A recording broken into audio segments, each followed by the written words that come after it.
ಶಾಸಕರಾದ ಗಾಲಿ ಜನಾರ್ದನ ರೆಡ್ಡಿ ಅವರು ಗಂಗಾವತಿ ನಗರಸಭೆ ಕಾರ್ಯಾಲಯದ ಮುಂದುವರೆದ ಕಟ್ಟಡ ಕಾಮಗಾರಿ, ಲಿಫ್ಟ್ ಅಳವಡಿಸುವ ಕಾಮಗಾರಿ, ನಗರಸಭಾ ಆವರಣದಲ್ಲಿ ಪೌರ ಕಾರ್ಮಿಕರ ವಿಶ್ರಾಂತಿ ಗೃಹದ ಉದ್ಘಾಟನೆ ನಂತರ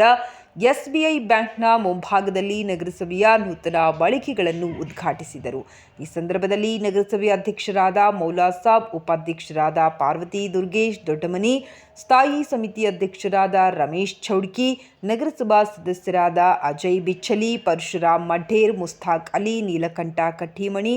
ಶರ್ಬೂಜಿ ರಾವ್, ಸೋಮನಾಥ್ ಭಂಡಾರಿ, ಆರ್ಟಿಒ ಜುಬೇರ್, ನವೀನ್ ಮಾಲಿ ಪಾಟೀಲ್, ಉಮೇಶ್ ಸಿಂಗನಾಳ್, ರಮೇಶ್ ಹಾದಿಮನಿ ಹಾಗೂ ಮುಖಂಡರಾದ ಮನೋಹರ್ ಗೌಡ ಹಿರೂರು, ಡಿಕೆ ಆಘೂಲಿ, ಎಮ್ನೂರ್ ಚೌಡ್ಕೆ, ವೀರೇಶ್ ಬಲಕುಂದಿ, ಚಂದ್ರು ಹಿರೂರು, ಪಂಪಣ್ಣ ನಾಯ್ಕ್, ಹುಸೇನ್ ಭಾಷಾ, ದೀಪಕ್ ಬ್ಯಾಠಿಯಾ, ರಾಜಾ ಮೊಹಮ್ಮದ್, ರಮೇಶ್ ಹೊಸಮಲಿ, ದುರ್ಗಪ್ಪ ದಳಪತಿ, ದುರ್ಗೇಶ್ ದೊಡಮನಿ ಮತ್ತು ನಗರಸಭಾ ಕಾರ್ಯಾಲಯದ ಅಧಿಕಾರಿಗಳು ಉಪಸ್ಥಿತರಿದ್ದರು.